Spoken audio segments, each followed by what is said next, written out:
Let's talk about the pieces we saw tonight, Airs. It's one of the most beloved works in the Taylor repertory. Michael, of course there's technical things you can talk about in the work, but I'm wondering if you could talk about the feeling of the work. How do you prepare a role like that in terms of the emotional content of the dance? Yeah, I think once you get past the technical aspect, you can sort of open up to the emotional, for sure. For me, I mean, it's the music. It's all about the music. It's just getting lost in that music. As soon as you hear it, it sort of takes you on a ride through the dance. So I try not to force any sort of particular emotion, but just follow the music and see where it takes you. And as so many of Paul's dances, it's about the contact you make with the dancers around you, that sort of community and that conversation you're having with one another. So I feel like that energy carries the dance and kind of informs the way I feel. And each performance is so different. You know, you look at someone and they look at you just slightly different, and it sets a whole new tone for the dance. So like many of Paul's dances, each time you do them, they change, they grow. There's like a new emotion each time almost, yeah. When you talked about passing the energy from one to the other, we actually see that in the choreography. There was that moment where each of the men turns to the other and touches them, and we see actually Mr. Taylor making that explicit in the dance. Yeah, there's such a beautiful sensitivity throughout the dance. The way you touch each other, the way you look at each other, just every little bit of it. Yeah, it's like so many of dances. It feels like it's the same in Esplanade, that fourth section. It's the same thing, this passing of energy around through dancer to dancer. And speaking of energy, you were fierce tonight, Heather, in Syzygy. Thank you. I'm wondering if you could talk about, this is such a different dance for me as an outsider looking in. Does it feel different than the other Taylor roles? Yes. Can you talk about that? I think that's a dance that has an incredible opportunity for different interpretations. There's a little bit of room in a lot of the movement. When I was first learning it, I knew I'd been cast in Syzygy. I was brand new in the company, and Lisa Viola was teaching a class at the Taylor Lisa School. Viola is a former company member, yes. Yes, and she did the lead in Syzygy for many years. And she was kind of breaking down some of the sort of the skeleton of a lot of the movement in Syzygy, and then how to just let the energy come out from however you feel that skeleton in your own body. So I love that there's so much play in that dance, and that one can be even more different, I think, from show to show to show. And in what ways? There's a little bit of flexibility in the timing of something. Once in a while, if I hit a balance a little longer, I'll think, maybe I'll just skip the next step and hold it just, an extra couple counts if it happens. And then sort of the math that needs to happen to rearrange the next part is very exciting. And what's that math? What foot do I need to be on? How do I accomplish the part that maybe needs to happen for a relationship with another person on stage? If I need to give them the energy for the next part, or touch them, or push them, or throw them, or chase them, whatever it is. The last work on the program, Esplanade, I think, which we're all still high from.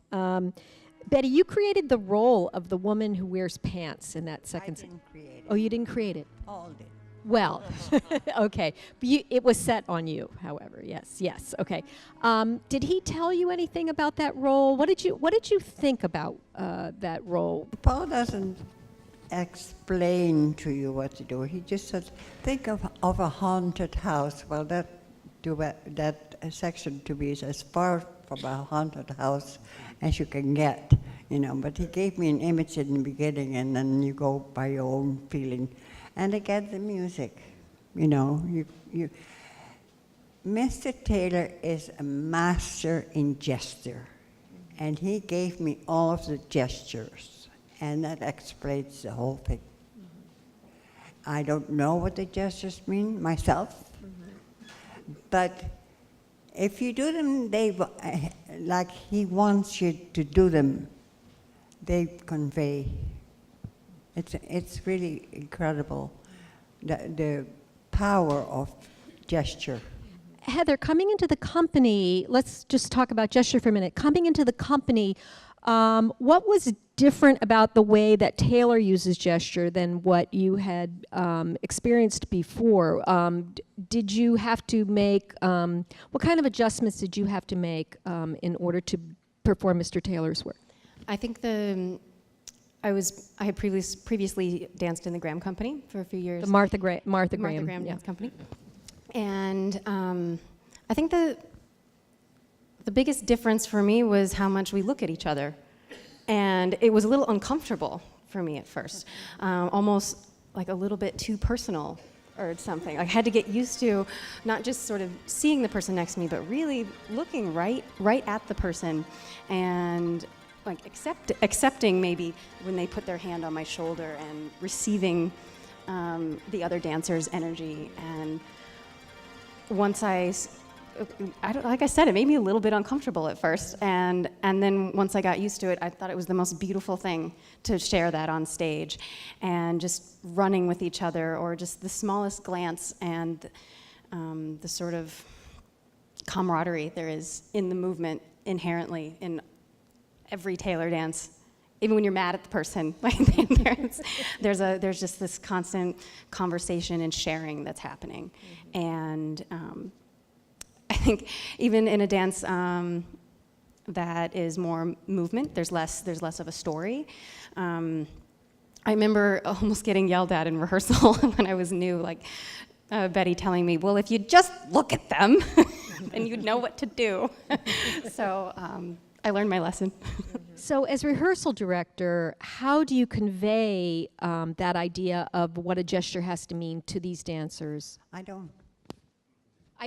Not in terms of telling them a meaning, but about how to fulfill the gesture. Oh, that I do, definitely, you know, because there is a this, and there is a that, and there is a this, and there's a that.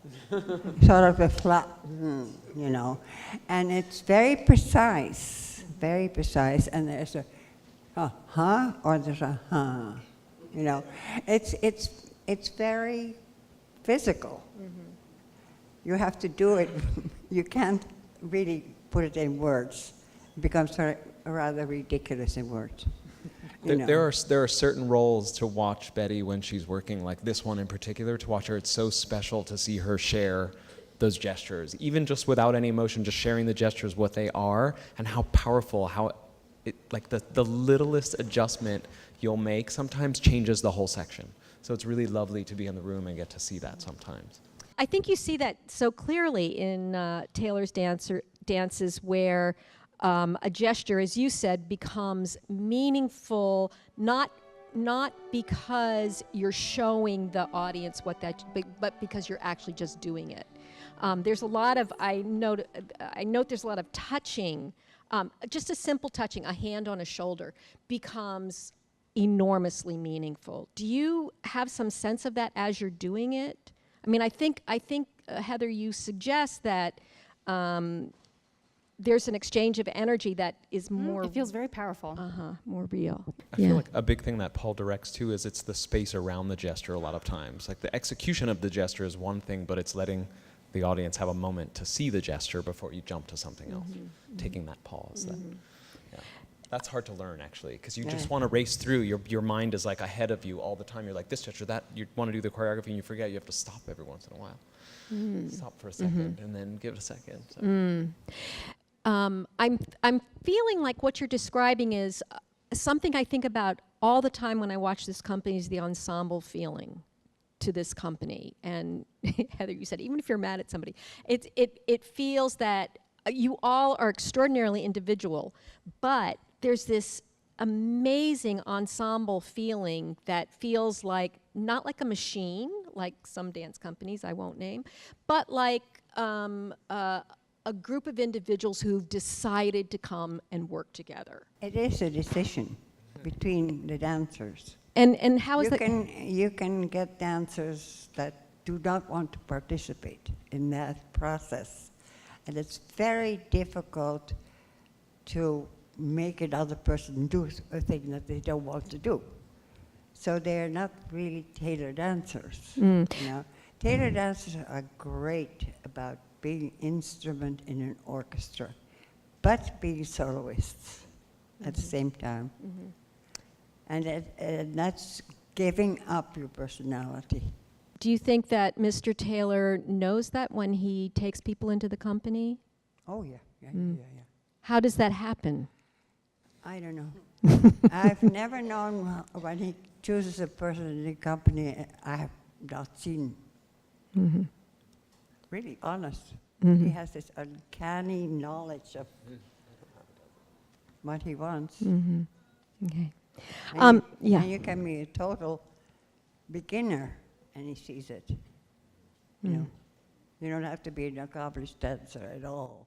So he's looking at the person, not Oh, just the absolutely, dancer. Absolutely.